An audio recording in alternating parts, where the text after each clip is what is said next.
So does anyone on the chat already try this, by the way? Because I have not. I have not tried this terminal. Someone on the chat told me that he is still using the raw terminal of macOS. So I want to clarify this, okay?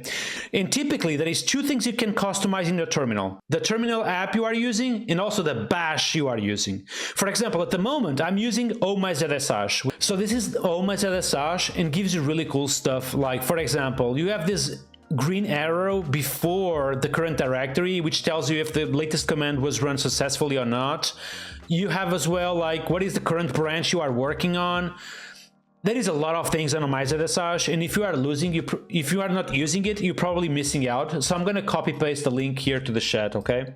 Something I use as well is iterm 2, okay? And I've been using iterm 2. Iterm 2 is this one. I've been using iterm 2 since forever, literally.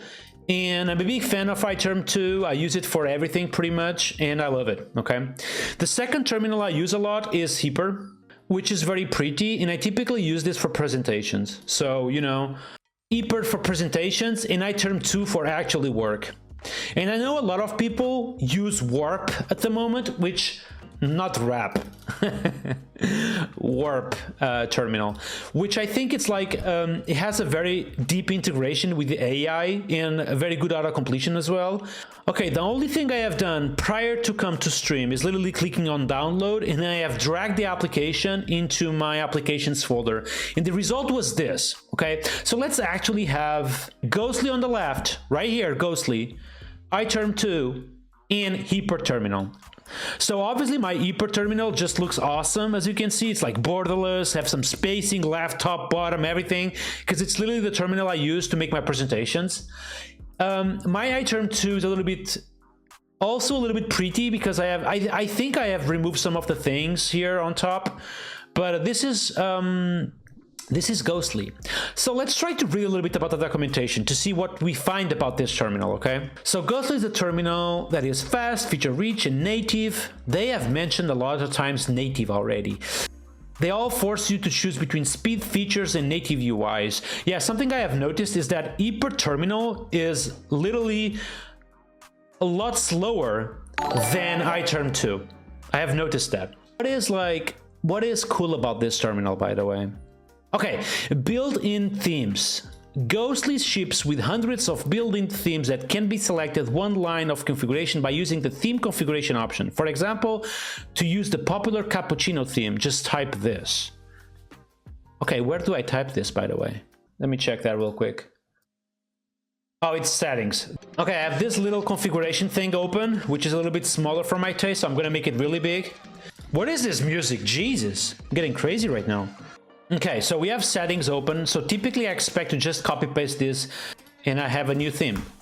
Oh, do I need to reload the thing? Or I already have? Oh, interesting. Yeah, this is definitely a little bit better. Apparently I can just type this to see all the available themes. Let's do that real quick. Oh, nice. This is actually cool. Oh, there is a lot of themes. Let's choose one cool. 1/2 dark. Yeah, this is the one. Okay, so I just type enter and that's it. You have to update manually. So they have a UI to select the theme, but then you have to update manually. You know why WordPress is so popular? It's because of stuff like this, man. Yeah, you guys make fun of WordPress sometimes. That's literally because of stuff like this that WordPress is so popular, man. You see? So I can go now to the settings and type here 1/2 dark. That's it. And reload the configuration. Okay, is that the one? Class platform, tab splits. Okay, so kind of the basic stuff, right? I can do Control T, I can jump between tabs. Okay, apparently there's a lot of little options right here. Can I have something like for the padding, for example? Oh, okay, this is nice actually. Let's use this already. So settings again, window padding, and I'm gonna use 2 and 4, for example.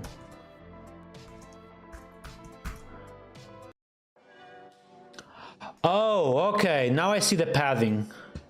Okay, gotcha. Oh, okay, changing this configuration at runtime will only affect new terminals. New windows and new tabs. Gotcha. Okay, thank you. So this is clearly not enough. So I'm gonna give like 20 here. Quit and open it. Okay, a little bit better right now. The font is now being used as well, which is cool. Okay, we are making progress right now. Let's just copy paste this little snippet and put it here. Okay, theme 1 Alf Dark. The title is an empty string for some reason, probably because of, you know, hiding some options here.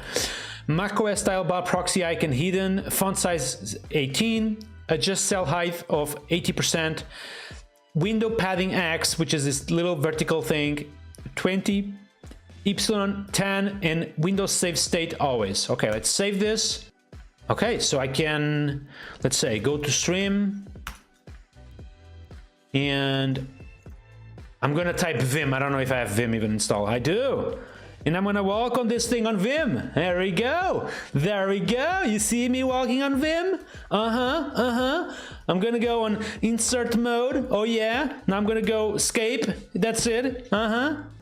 Okay, so what did we learn today? We learned that we have a new terminal, call it Ghostly, where most of the settings are done through this configuration file, which can be accessed through this settings option. These options are literally right here under settings, and you can, you know, change some of these configuration options. And some options require you to restart the terminal, but you can configure pretty much everything from these options.